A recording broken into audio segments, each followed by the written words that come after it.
Namo Sang Hyang Adi Budaya, Namo Buddhaya. Pada kesempatan yang baik ini, di cuaca yang sangat cerah ini, saya akan kembali berbagi kepada saudara-saudara dan rekan-rekan sedama yang berbahagia dimanapun Anda berada. Seperti di video-video yang saya buat sebelumnya, di mana dalam video ini saya juga akan kembali mengulas tentang Dhammapada Atthakatha. Dan pada kesempatan yang baik ini saya akan mengulas tentang Cittawagga, syair ke-40. Kumbu pamang kayak mimang widitwa, naga rupamang cita midang tapitwa, yodeta marang panya wudena, citancak rake ani wesano sia. Dengan mengetahui tubuh ini rapuh bagaikan tempayan, hendaknya seseorang memperkuat atau memperkokoh pikirannya bagaikan benteng kota dan melenyapkan mara dengan kekuatan kebijaksanaan yang ada di dalam dirinya. Ia harus menjaga apa yang dicapainya tanpa ada ikatan sedikit pun. Dalam kisah ini dilatar belakangi oleh seseorang pemburu burung yang sangat kejam. Jadi pada masa itu Sang Buddha Gautama membabarkan kisah ini atau menceritakan kisah ini kepada para siswanya pada masa itu, yaitu dengan judul atau tema yaitu direbus dengan kekejaman.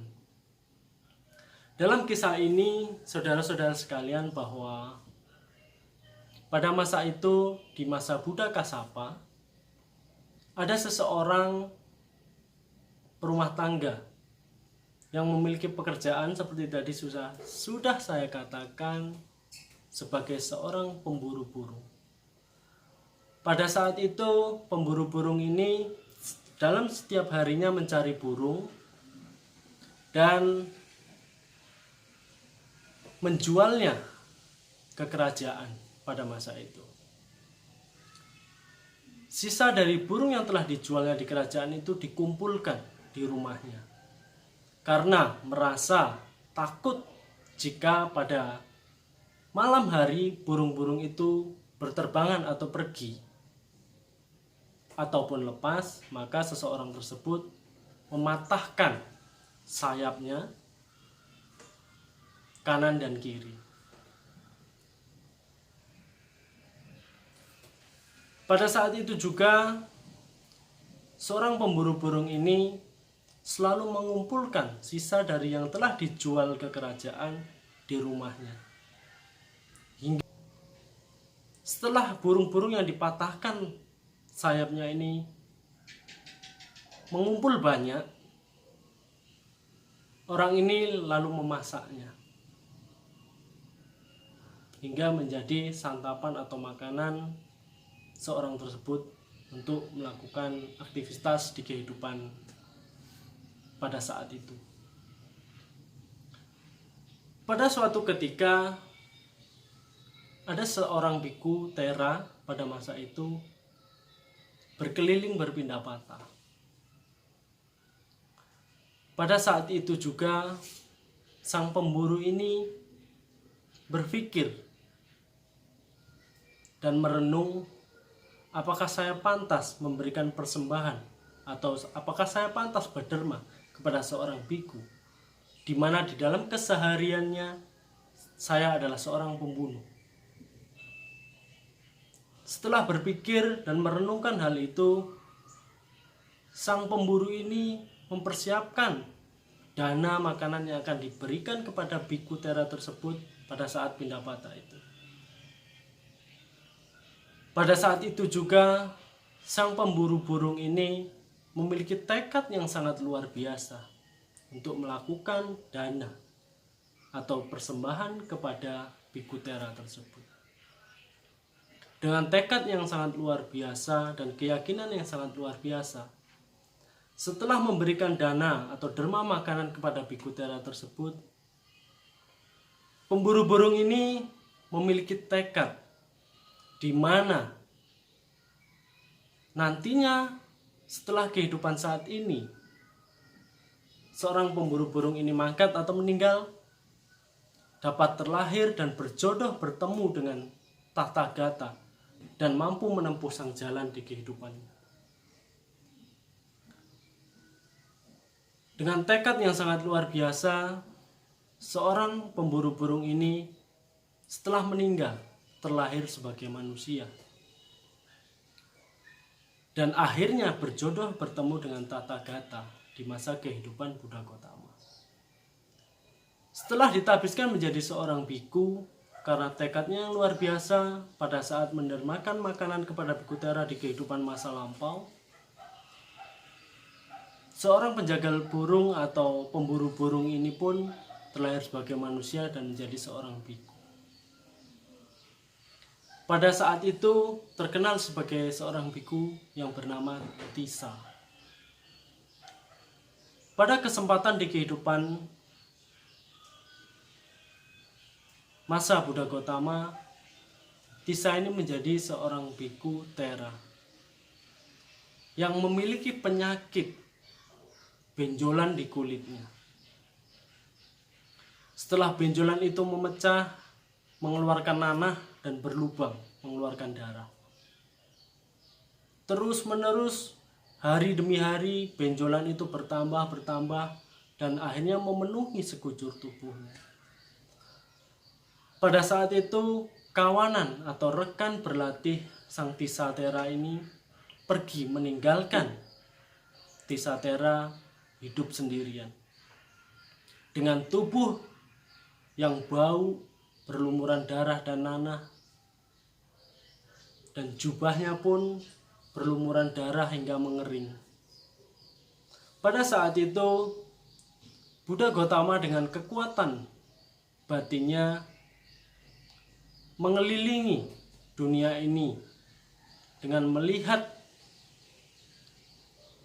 sudut ke sudut apakah ada makhluk yang dapat diselamatkan atau ditolong pada saat itu. Pada saat itu sang Buddha mengetahui bahwa Tissa Tera adalah seorang biku yang siap untuk mencapai tingkat kesucian. Walaupun tubuhnya dipenuhi dengan penyakit kulit yang sangat mengerikan. Hingga akhirnya Buddha Gotama mendatangi balai perapian dan mengisi mangkuknya dengan air dan merebus hingga mendidih. Pada saat itu juga sang Buddha menghampiri sang Tissa Tera dengan para siswanya. Lalu sang Buddha menganjurkan kepada para siswanya untuk membasuh sang Tissa Tera, membersihkan jubahnya, membersihkan tubuhnya. Setelah tubuh dan jubahnya bersih, tubuhnya segar, jubahnya kering, sang Tissa Tera dipakaikan jubah oleh para siswa Buddha Gotama pada masa itu. Setelah jubahnya kering dan badannya segar sudah dipakaikan kembali, dengan kekuatan pikiran yang sangat luar biasa, dengan keteguhan berlatih yang sangat luar biasa, dengan tekad yang sangat luar biasa, sang Tissa Tera ini mencapai tingkat kesucian arahan. Nah, pada saat itu juga siswa-siswa Buddha bertanya kepada Guru Agung Buddha Gotama, perbuatan apakah yang dilakukan sang Tissa Tera di kehidupan masa lampau yang mulia hingga di kehidupan saat ini Tissa dapat terlahir sebagai manusia yang memiliki tubuh yang tidak sempurna, yang penuh dengan penyakit, namun dapat mencapai tingkat kesucian. Lalu sang Buddha atau sang Bhagawan menjelaskan bahwa di kehidupan masa lampau, di masa kehidupan Buddha Kassapa, Tisatera ini adalah seorang pemburu burung yang sangat kejam. Akibat perbuatannya, dalam tiap harinya dia membunuh burung dan mematahkan tulang burung tersebut, maka Tisatera memperoleh penyakit seperti saat ini. Namun dengan keyakinan dan ketangguhan di dalam menjaga tekad, di mana pada saat itu Tisatera ini memberikan dana makanan kepada Biku Arahat dan memiliki tekad bahwa di kehidupan yang akan datang Tisatera ini ingin berjumpa dan ingin bertemu dengan sang guru dan memperoleh sang jalan hingga mampu mencapai tingkat kesucian seperti saat ini yang telah direalisasikan. Maka dari itu, mari kita semua sebagai siswa Buddha selalu memperkokoh pikiran kita, melatih pikiran kita untuk menjadi lebih maju dan lebih baik, agar kita dapat melawan mara yang ada di dalam diri kita, agar kita mampu menjadikan pikiran kita pondasi di dalam kita berucap, bertindak di dalam kehidupan sehari-hari. Kisah Tisatera ini sangat menginspirasi, di mana perbuatan buruk akan mengakibatkan keburukan pula, baik di kehidupan saat ini maupun di kehidupan yang akan datang. Namun perbuatan baik juga akan membawa dampak yang sangat luar biasa, dan tekad yang baik juga akan memperoleh hasil yang sangat luar biasa ketika diperkokoh dengan praktek yang sangat luar biasa. Terima kasih, demikianlah kisah Tera ini dapat saya ceritakan, dapat saya bagikan kepada saudara-saudara sedama yang saat ini sedang ada di rumah ataupun ada di kos-kosan, stay at home, di mana pada saat ini Indonesia sedang dilanda wabah COVID-19 atau virus corona. Semoga kisah ini dapat menginspirasi kita semua dan semoga semua makhluk berbahagia.